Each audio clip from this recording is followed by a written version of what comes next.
दोस्तों आज मैं आपकी डिमांड पर cars on the road series को एक्सप्लेन करने जा रहा हूं और मुझे उम्मीद है कि आपको ये वीडियो जरूर पसंद आएगी और आप इस वीडियो का 10 के लाइक एम भी जल्दी पूरा कर देंगे। इस कहानी की शुरुआत में हमें लाइटिंग मैक्विन को दिखाया जाता है जो अभी रेडिएटर स्प्रिंग में होता है। वो ग्राउंड का एक चक्कर लगाता है, तभी उसके पास मेटर आता है जिससे मैक्विन डर जाता है। मेटर उसे बताता है कि मैं अपनी बहन की शादी में जाने के लिए पूर्व की ओर जा रहा हूँ। मैक्विन इससे हैरान होता है कि उसकी एक बहन है। अगले सीन में हम देखते हैं कि सभी कार मिलकर मेटर की बहन की शादी के बारे में बात कर रहे थे, लेकिन तभी वहाँ पर मेटर और मैक्विन भी आ जाते हैं। यहाँ पर सभी कार्स मेटर को उसकी बहन की शादी के लिए बधाइयां देते हैं। मेटर उन्हें बताता है कि मेरी बहन और मेरी ज्यादा नहीं बनती, इसीलिए हम काफी वक्त से एक दूसरे से नहीं मिले। मैक्विन उसे कहता है कि मैं भी तुम्हारे साथ चलूंगा। मेटर इससे खुश होता है। अब वो दोनों अपने सफर पर निकल जाते हैं। रास्ते में मैक्विन मेटर से पूछता है कि तुमने कभी अपनी बहन के बारे में जिक्र क्यों नहीं किया, तो मेटर उसे बताता है कि मैं अपनी बहन के बारे में ज्यादा नहीं सोचता। तभी उन्हें एक डायनासोर दिखाई देता है जिससे वो दोनों डर जाते हैं, मगर मैक्विन देखता है कि एक डायनो पार्क है। इससे वो बहुत खुश होता है क्योंकि उसे डायनो पार्क बहुत पसंद थे, इसीलिए वो दोनों अंदर जाते हैं। वो एक बहुत ही बड़ा अम्यूजमेंट पार्क था। मैक्विन यहाँ पर मेटर से कहता है कि उन्हें कुछ देर इसी जगह पर आराम करना चाहिए और उन्हें वहाँ घूमते घूमते कई सारे डायनासोर के शेप में कार्स दिखाई देती है। अभी इसी जगह पर उन्हें एक वर्कशॉप के बारे में पता चलता है जहाँ पर सभी कार्स आए हुए थे और एक प्रोफेसर उन्हें कार्स की हिस्ट्री और डायनासोर अम्यूजमेंट पार्क के बारे में बता रही थी। वहाँ लेक्चर सुनते सुनते मेटर को नींद आ जाती है और अपनी आंखें बंद कर लेता है, जिससे वो गहरे सपने में चला जाता है जहाँ पर वो देखता है कि वो अभी डायनासोर की दुनिया में पहुँच चुका है, जहाँ पर एक बहुत बड़ा क्रेन डायनासोर उसके दोस्त मैक्विन को पकड़कर खाने वाला है, लेकिन तभी मेटर उसे बचा लेता है। अब यहाँ पर वो डायनासोर उन दोनों के पीछे पड़ जाता है, लेकिन जैसे तैसे वो दोनों भी उस डायनासोर से अपनी जान बचाकर भाग रहे होते हैं। तभी वो डायनासोर मैक्विन को पकड़ लेता है और उसे अपने साथ खाई में ले जाने लगता है। यह सपना इतना ज्यादा भयंकर था जिसकी वजह से मेटर जोर से चिल्लाने लगता है, इसीलिए लेक्चर में मौजूद सभी कार्स उस पर हंसने लगती है और उसका मजाक उड़ाने लगती है। लेकिन मेटर ये देखकर काफी ज्यादा खुश था कि यह सब कुछ असल में उसके साथ सपने में हो रहा था और असल जिंदगी में वो और मैक्विन बिल्कुल ठीक है।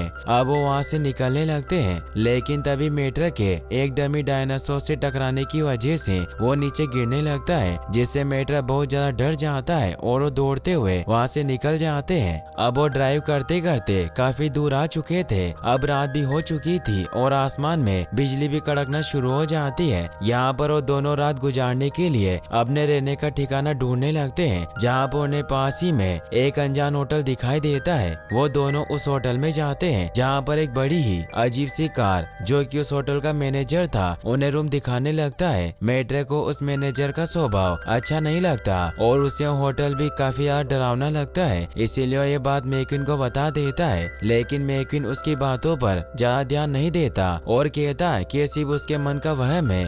अब वो दोनों अपने रूम में पहुंच जाते हैं जहां पर मेटर काफी ज्यादा थक चुका होता है, इसीलिए वहीं पर सो जाता है। मगर तभी मैक्विन को वहां पर डरावनी आवाजें और चीखें दिखाई देने लगती है, जिससे वो बहुत डर जाता है। उसे कोई आवाज अपनी तरफ बुलाती है, इसीलिए वो बाहर आता है। तभी उसे कुछ कार की तस्वीरें दिखाई देती है, जिससे वो काफी डर जाता है, लेकिन फिर भी वो उन सबको अनदेखा करके आगे बढ़ने लगता है। और तभी अचानक उन सभी तस्वीरों में से उन कार्स की आत्माएं बाहर आ जाती है जो कि मैक्विन के पीछे पड़ जाती है। यहाँ पर उन आत्माओं को देखकर मैक्विन काफी ज्यादा डर जाता है और अब अपनी जान बचाकर भागने लगता है। यहाँ पर भागते भागते वो होटल के उस कोने में आ जाता है जहाँ पर उसे दो ब्लू कलर की कार्स दिखाई देती है और देखते ही देखते वो भी शैतान में बदल जाते हैं। यहाँ पर मैक्विन काफी ज्यादा डर जाता है और वहाँ से भी भागने लगता है, लेकिन तभी उसे किसी कमरे से आवाज आने लगती है और जब वो उस कमरे के दरवाजे को खोलकर देखता है तब अंदर बहुत सारे भूतिया कार्स पार्टी मना रहे होते हैं, जो कि मैक्विन को भी अपनी पार्टी में शामिल कर लेते हैं और उसे जबरदस्ती डांस करवाते हैं। यहाँ पर जैसे तैसे मैक्विन अपनी जान बचाकर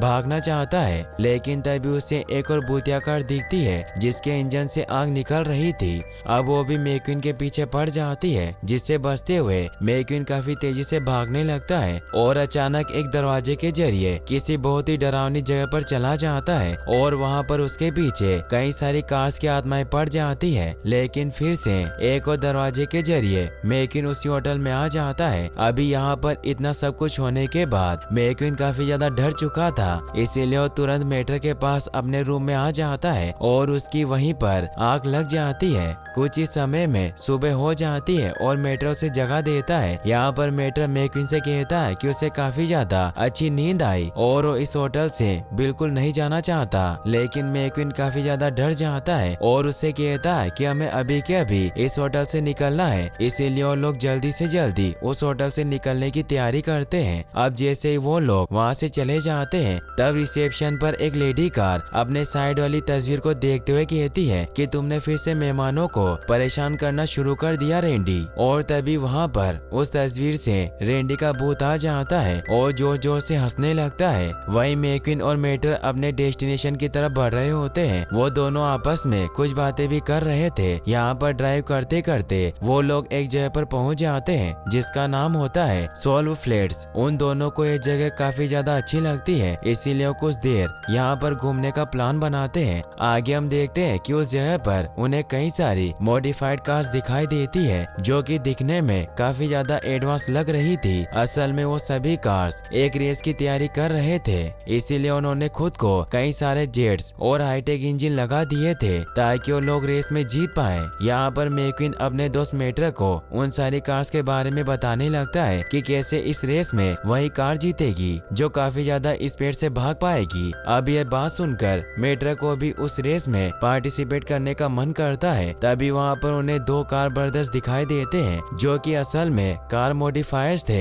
उन्हें पता चलता है कि मेटर भी इस रेस में भाग लेने की सोच रहा है, इसीलिए वो लोग उसे कहते हैं कि वो दोनों मिलकर मेटर को हाईटेक जेट्स लगा देंगे, जिसकी वजह से वो भी इस रेस में पार्टिसिपेट कर पाएगा और काफी तेजी से भाग पाएगा। मेटर इससे बहुत खुश होता है, मगर मैक्वीन उसे ऐसा करने से मना करता हुआ कहता है कि हम बस यहाँ से गुजर रहे थे। मगर मेटर उसे बताता है कि मैं हमेशा से फास्ट बनना चाहता था और उन दोनों कार ब्रदर्स के साथ गैराज में चला जाता है, जहाँ पर उन लोग उसे काफी ज्यादा मॉडिफाइड करते हैं और उसके ऊपर काफी सारे पावरफुल इंजन लगा देते हैं। अब मेटर रेस करने के लिए तैयार था, इसीलिए उसे ट्रैक पर लॉन्च किया जाता है। मेटर फुल स्पीड में आगे बढ़ने लगता है। मैक्वीन को मेटर की काफी ज्यादा चिंता हो रही थी, इसीलिए वो भी उसके पीछे पीछे इस रेस में भागने लगता है। हालांकि मेटर को रेस करने में काफी ज्यादा मजा आ रहा था, इसीलिए सभी रिकॉर्ड को तोड़ता हुआ आगे बढ़ता है। मैक्वीन भी बहुत फास्ट आगे बढ़ने लगता है। उसकी स्पीड इतनी ज्यादा थी कि जजेस के स्पीडोमीटर भी क्रैक होने लगते हैं, मगर अब ज्यादा स्पीड की वजह से मेटर के ऊपर लगे हुए वो सारे जेट्स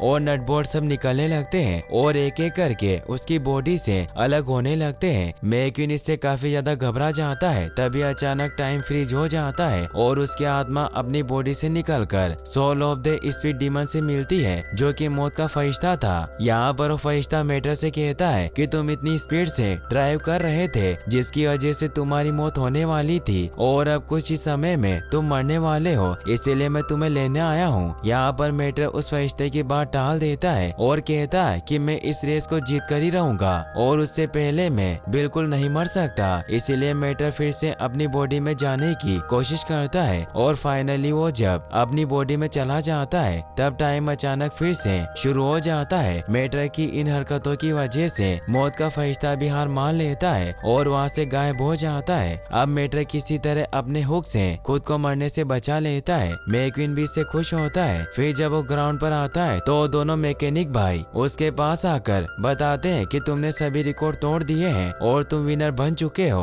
और अब सभी कार मेटर को अपनी टीम की तरफ से रेस करने को कहते हैं, जिससे मेटर और मैक्वीन वहाँ से भाग जाते हैं और अपने सफर की तरफ आगे बढ़ने लगते हैं। फिर हम देखते हैं कि वो वाइनेक काउंटी के फैमिली कैंप ग्राउंड में पहुंच जाते हैं, जहां वो कैंप फायर जलाकर थोड़ी देर आराम करने लगते हैं। यहाँ पर जंगल में काफी ज्यादा अंधेरा था और इसी बीच वो लोग 3 इन्वेस्टिगेटर से मिलते हैं। मैक्वीन उन तीनों को अपने साथ कैंप फायर पर लाने के लिए बोलता है। अब वो तीनों भी मैक्वीन और मेटर के साथ शामिल हो जाते हैं और यहाँ पर पर उन दोनों को बताते हैं कि वो इस जगह पर इन्वेस्टिगेशन करने के लिए आए हैं। मेट्रो उन तीनों से पूछता है कि वो लोग किस चीज की इन्वेस्टिगेशन करने आए हैं, जिसके जवाब में वो लोग कहते हैं कि इस जंगल में एक बिगफुट रहता है जिसने कई दिनों से अपनी दहशत बनाकर रखी है। वो लोग मेट्रो को ये भी बताते हैं कि इस बिगफुट से सभी लोग डरते हैं और इसी कारण उस जंगल में कोई नहीं आता। उन तीनों इन्वेस्टिगेटर्स की ये बातें सुनकर अब मेट्रो और मैक्विन कहते हैं कि वो दोनों भी बिगफुट को पकड़ने में उनकी मदद करेंगे। यहाँ पर वो तीनों इन्वेस्टिगेटर्स भी मैक्विन और मेट्रो की बात मान जाते हैं, क्योंकि उन्हें लगता है कि अगर ज्यादा लोग उस बिगफुट को ढूंढेंगे तो उन्हें जल्दी मिल जाएगा।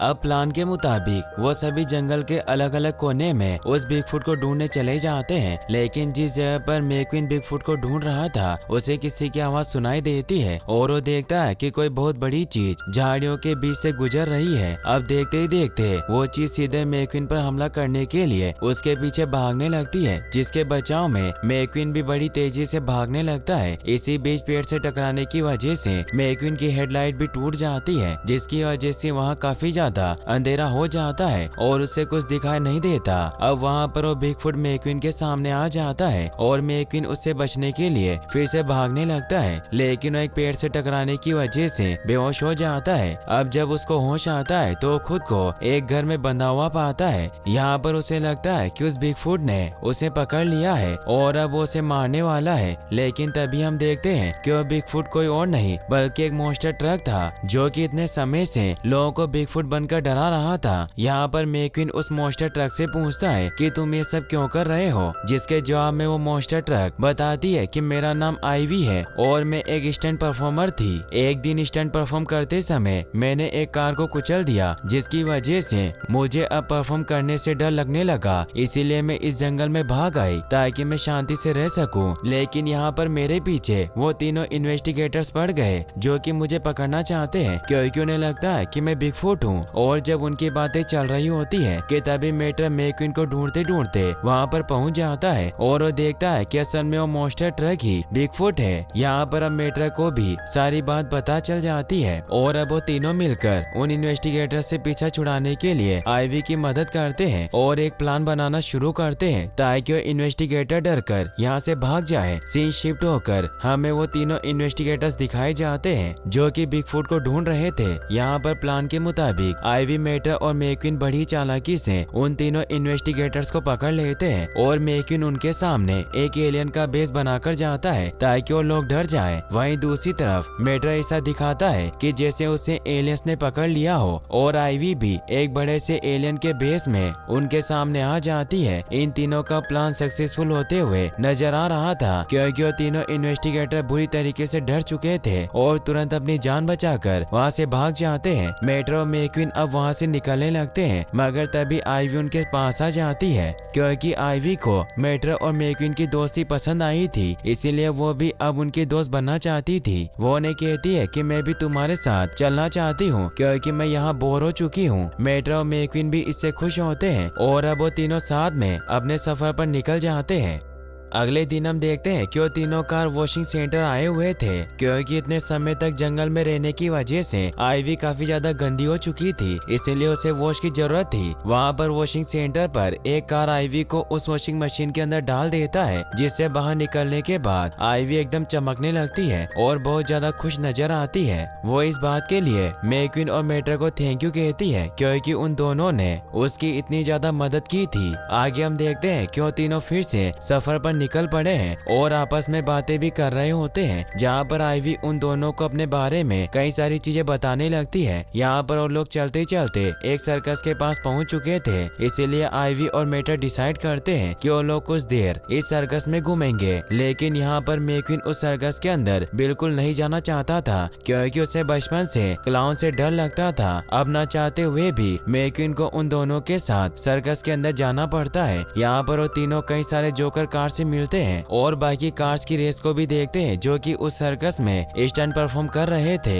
हालांकि उनकी परफॉर्मेंस देखकर मैक्विन को काफी ज्यादा डर लगने लग जाता है क्योंकि उसे पहले से ही उछल कूद वाली चीजों से नफरत थी। लेकिन यहाँ पर कुछ परफॉर्मर कार्स उन तीनों के पास आ जाते हैं और आईवी को देखकर कहते हैं कि तुम काफी ज्यादा मॉडिफाइड और परफेक्ट लग रही हो हमारे परफॉर्मेंस के लिए। यहाँ पर आईवी बहुत ज्यादा खुश हो जाती है क्योंकि उसे सर्कस में परफॉर्मेंस करने का मौका मिल रहा था, लेकिन साथ ही साथ उसे ये भी डर लग रहा था कि कहीं उसके पिछले परफॉर्मेंस की तरह वो इस बार भी कुछ गड़बड़ी ना कर दे और किसी कार को ना कुचल दे। हालांकि मेट्रो और मैक्विन उसका हौसला बढ़ाने की काफी कोशिश करते हैं, जिसके बाद आखिरकार आईवी वो परफॉर्मेंस देने के लिए तैयार हो जाती है। यहाँ पर अब कई सारी कार्स एक लाइन में लगी हुई थी जिनके ऊपर से छलांग मारकर आईवी को उन्हें पार करना था। जब वो स्टैंड करने लगती है तब अचानक पहले की तरह उसका बैलेंस बिगड़ जाता है और वो एक कार पर गिरने वाली होती है, लेकिन तभी किसी तरह से वो खुद को बैलेंस और संभाल लेती है और वहीं पर डांस करने लग जाती है, जिससे वहाँ पर मौजूद किसी को भी पता नहीं चलता कि आईवी का बैलेंस बिगड़ चुका है, बल्कि उन सबको लग रहा था कि एक परफॉर्मेंस का ही पार्ट है। यहाँ पर आईवी के परफॉर्मेंस की वजह से सभी काफी ज्यादा खुश हो जाते हैं। आईवी भी काफी खुश थी और जब मैक्विन उसके पास आता है तो उसे बताती है कि अब मैं भी इन सर्कस वालों के साथ यही शो करूंगी क्योंकि मेरा बचपन से ये सपना था कि मैं एक परफॉर्मर बनूं।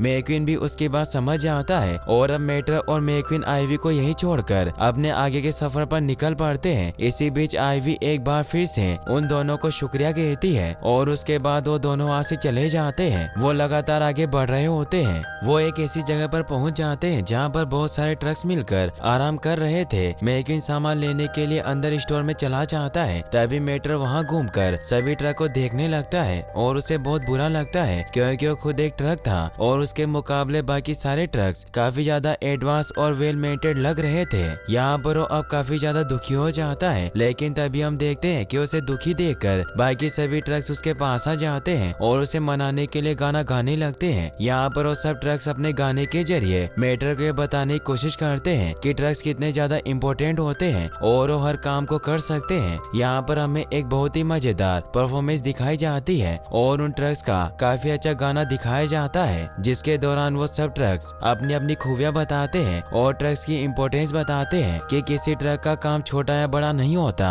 मेट्रो भी उनकी बात समझ चुका था और वो काफी खुश नजर आ रहा था। अब मैक्विन भी स्टोर से बाहर आ जाता है और वो मेट्रो को बताता है कि मैंने कुछ नहीं खरीदा और वो दोनों वापिस से अपने सफर पर आगे निकल पड़ते हैं। कुछ दिनों के सफर के बाद वो एक शहर में पहुंच जाते हैं। वो लोग यहाँ पर पूरे शहर में घूम रहे थे और उन्हें काफी मजा आ रहा था, लेकिन तभी वो देखते हैं कि पास ही की जगह पर कोई मूवी की शूटिंग चल रही है। जब वो दोनों उस जगह पर पहुँचते हैं तब देखते हैं कि असल में किसी ज़ॉम्बी साइंस फिक्शन मूवी की शूटिंग हो रही है। तभी वहाँ पर एक ट्रक मैक्विन को पहचान लेता है कि वो एक फेमस रेसर है, इसीलिए मैक्विन को डायरेक्टर के पास ले जाता है जो मैक्विन को एक रोल देते हैं, जिससे मैक्विन भी खुश होता है और बिना सोचे समझे रोल के लिए हाँ कर देता है। लेकिन शूटिंग के दौरान जब उसे एक पुलिस कार का रोल करने को कहा जाता है तो मैक्विन बहुत ज्यादा गलतियाँ करता है, जिसकी वजह से डायरेक्टर को काफी ज्यादा परेशानी हो रही थी। असल में यहाँ पर मैक्विन के खराब एक्टिंग की वजह से वो लोग मूवी को ठीक से नहीं बना पाते, इसीलिए अब वो सभी मूवी मेकर्स मेट्रो को भी एक रोल दे देते हैं। इस बार वो लोग देखते हैं कि मेट्रो अपने रोल को काफी अच्छे से कर रहा है और उनकी मूवी भी काफी अच्छी बन रही है, इसीलिए वो लोग मैक्विन को छोड़कर मेट्रो पर ही ज्यादा ध्यान देने लगते हैं। इस बात की वजह से मैक्विन को काफी ज्यादा बुरा लगता है और वो अब मेट्रो से जलने लगता है। वहीं हम देखते हैं कि मेट्रो की एक्टिंग की वजह से उसे काफी सारे रोल्स मिल रहे हैं और इस बात की वजह से मैक्विन को काफी ज्यादा बुरा लगने लगा था। हालांकि मेट्रो को लगने लगा था कि वो एक काफी अच्छा एक्टर बन सकता है, इसीलिए कुछ दिनों तक शहर में रुकने का फैसला करता है ताकि वो कई सारी मूवीज में काम कर पाए। यहाँ पर एक मूवी के दौरान मेट्रो और मैक्विन को कॉस्ट्यूम्स दिए जाते हैं और उनका कलर भी बदल दिया जाता है। वो लोग जब डायरेक्टर से बातें कर रहे होते हैं कि तभी पीछे से आईवी आ जाती है। शुरुआत में तो आईवी मेट्रो और मैक्विन को उनके कॉस्ट्यूम्स की वजह से बिल्कुल पहचान नहीं पाती, लेकिन यहाँ पर मेट्रो और मैक्वीन भी आईवी को देखकर काफी ज्यादा हैरान होते हैं और मेट्रो से पूछता है कि तुम यहाँ क्या कर रही हो। इसके जवाब में आईवी उन दोनों को बताती है कि मुझे यहाँ पर किसी शूटिंग के लिए बुलाया गया है। अब मेट्रो आईवी से पूछता है कि तुम्हारा सर्कस का काम कैसा चल रहा है, जिसके बारे में आईवी बताती है कि वो सर्कस में काफी अच्छा परफॉर्म कर रही थी और उसके स्टंट्स को देखकर उसे एक वीडियो सॉन्ग की शूटिंग में परफॉर्म करने के लिए बुलाया था। ये सुनकर मेट्रो और मैक्वीन के होश उड़ जाते हैं क्योंकि उन्हें लग रहा था कि यहाँ पर मूवी शूटिंग हो रही है, इसलिए वो दोनों इस बारे में आईवी से पूछते हैं। आईवी उन दोनों को यहाँ पर बताती है कि असल में यहाँ पर मूवी की शूटिंग होने वाली थी, लेकिन अचानक राइटर्स ने डिसाइड किया कि वो मूवी नहीं लिखेंगे बल्कि एक सॉन्ग की स्क्रिप्ट लिखेंगे। अब सीन शिफ्ट हो जाता है और हम देखते हैं कि उस सॉन्ग की शूटिंग में आईवी काफी ज्यादा अच्छा परफॉर्म कर रही थी, जिसकी वजह से सब लोगों को उसकी एक्टिंग पसंद आ रही थी और यहाँ पर मेट्रो और मैक्वीन को रिजेक्ट कर दिया गया था। इस बात की वजह से उन दोनों को काफी ज्यादा बुरा लगता है, लेकिन फिर वो अपने सफर पर आगे बढ़ने की सोचते हैं। इस शहर को भी अलविदा कह देते हैं। अगले दिन मेट्रो और मैक्वीन आपस में किसी बहस की वजह से लड़ रहे होते हैं। असल में यहाँ पर मेट्रो फिर से खुद को बहुत ही कमजोर ट्रक समझने लगता है और उसे लगने लगता है कि वो ट्रक्स की बिरादरी में शामिल होने के बिल्कुल भी लायक नहीं है। हालांकि मैक्वीन उसे समझाने की काफी कोशिश करता है कि उसे इस तरह की बातें नहीं करनी चाहिए, लेकिन यहाँ पर फिर भी मेट्रो उसकी एक भी नहीं सुनता और खुद को ही कोसने लगता है। ऐसे ही चलते चलते उन्हें कहीं से शोर शराबे की आवाज सुनाई देती है और जब वो लोग उस आवाज का पीछा करते हैं तो देखते हैं कि किसी जगह पर कई सारे ट्रक्स का कबीला मौजूद है जो कि आपस में पार्टी कर रहे हैं। मेट्रो और मैक्वीन उन लोगों को देखकर सोच में पड़ जाते हैं कि आखिरकार यहाँ हो क्या रहा है, लेकिन तभी वहाँ पर उनके पीछे से कुछ ट्रक्स आकर उन्हें पकड़ लेते हैं और अपने कबीले में ले जाते हैं। यहाँ पर मेट्रो और मैक्वीन उस कबीले की सरदारनी से मिलते हैं जो कि इन सभी ट्रक्स की मालकिन होती है। वो मेट्रो से कहती है कि तुम एक ट्रक होकर भी हमारी तरह नहीं लगते हो, जिसे सुनकर मेट्रो का दिल बहुत ज्यादा टूट जाता है और अब वो खुद को साबित करने की सोचता है। वो सरदारनी मेट्रो और मैक्वीन को कहती है कि उन्हें सभी ट्रक्स के कबीले के सामने एक खतरनाक स्टंट परफॉर्म करना होगा, जिसमें अगर वो दोनों जीत गए तो सभी मान लेंगे कि मेट्रो भी ट्रक्स की बिरादरी का हिस्सा है। ना चाहते हुए भी उन दोनों को ये बात माननी पड़ती है और अब वो स्टंट परफॉर्म करने लगते हैं। वो स्टंट काफी ज्यादा मुश्किल था, लेकिन फिर भी कई सारी परेशानियों के बावजूद मेट्रो और मैक्वीन मौत के कुएं को अच्छे से पार कर लेते हैं। अब इसकी वजह से वो सरदारनी काफी ज्यादा खुश हो जाती है और वो सभी ट्रक्स मिलकर मेट्रो को अपने बिरादरी में स्वीकार कर लेते हैं, जिसके बाद मेट्रो काफी ज्यादा खुश हो जाता है और उसका कॉन्फिडेंस वापस आ जाता है। लेकिन अब हमें ये भी पता चलता है कि ट्रक्स के कबीले की एक बहुत बड़ी दुश्मनी थी कार्स के कबीले के साथ और जल्दी वो दोनों आपस में लड़ाई करने वाले हैं। इसीलिए वो सरदारनी मेट्रो और मैक्वीन को भी अपने ग्रुप में शामिल कर लेती है ताकि वो लोग कार्स के साथ लड़ पाए। अब लड़ाई के दौरान कार और ट्रक सभी अपने अपने हथियार लेकर एक दूसरे की तरफ बढ़ रहे थे, लेकिन मेट्रो और मैक्वीन कैसे भी करके इस लड़ाई को रोकना चाहते थे। इसीलिए अब उन दोनों कबीलों को समझाने लगते हैं कि हम सब एक ही हैं और हमें आपस में नहीं लड़ना चाहिए बल्कि मिलजुल कर रहना चाहिए। लेकिन उनकी इस बात का किसी पर असर नहीं होता और वो लोग फिर से आपस में लड़ने लग जाते हैं, मगर मेट्रो और मैक्वीन किसी तरह बहुत मुश्किल से उन कार्स के बीच से वहाँ से निकल जाते हैं और एक फ्यूल स्टेशन पर आकर फ्यूल पीने लगते हैं ताकि वो फिर से अपना आगे का सफर तय कर सके। लेकिन तभी वहाँ पर वो सारी कार्स और ट्रक्स आ जाती है जिनकी अब सुलह हो चुकी थी और वो अच्छे दोस्त बन गए थे।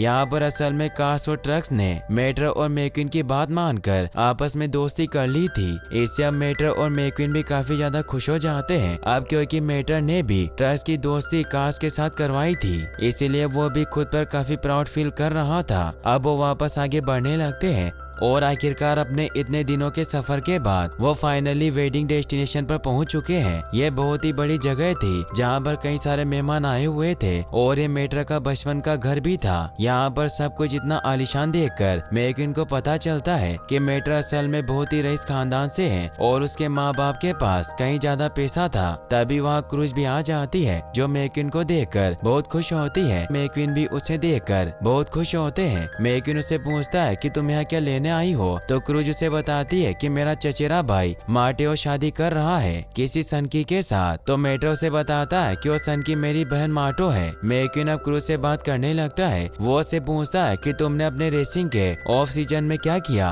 तो क्रूज उसे बताती है कि मैंने एक रेसिंग स्कूल शुरू किया और मैं अभी फ्रेंच सीख रही हूँ। फिर वो मैक्विन से पूछती है कि तुम अभी क्या कर रहे हो। तो उसे बताता है कि मैं अभी मेट्रो के साथ एक वाइल्ड रोड ट्रिप पर था और अब मैं घर पर जाकर आराम करूंगा। तभी वहाँ माटेओ और माटो वेडिंग के लिए आ जाते हैं, मगर माटो मेट्रो को देख लेती है और उसके पास आ जाती है। मेट्रो उसे अपने दोस्तों से मिलवाता है, मगर वो दोनों खुद ही आपस में बचपन की तरह लड़ने लग जाते हैं कि उन दोनों में कौन बेहतर है। माटो शादी को छोड़कर मेट्रो के साथ अलग अलग गेम खेलती है, जिसमें कोई बार मेट्रो जीता था तो कोई बार माटो। सभी लोग उन दोनों भाई बहन के इस अजीब बर्ताव से परेशान हो जाते हैं। क्रूज उन दोनों को अकेले में लेकर जाती है कि तुम्हें इस तरह से लड़ना नहीं चाहिए। तो दोनों उसकी बात समझ जाते हैं और दोनों बहुत खुश होते हैं। और अब माटो शादी के लिए तैयार थी, लेकिन तभी मेरिज अधिकारी वहाँ से भाग जाता है क्योंकि उसे दूसरी शादी में जाना था। इससे माटेओ और माटो बहुत दुखी होते हैं। तो क्रूज उन्हें बताती है कि आपको चिंता करने की कोई जरूरत नहीं है क्योंकि मेरे पास मैरिज करवाने का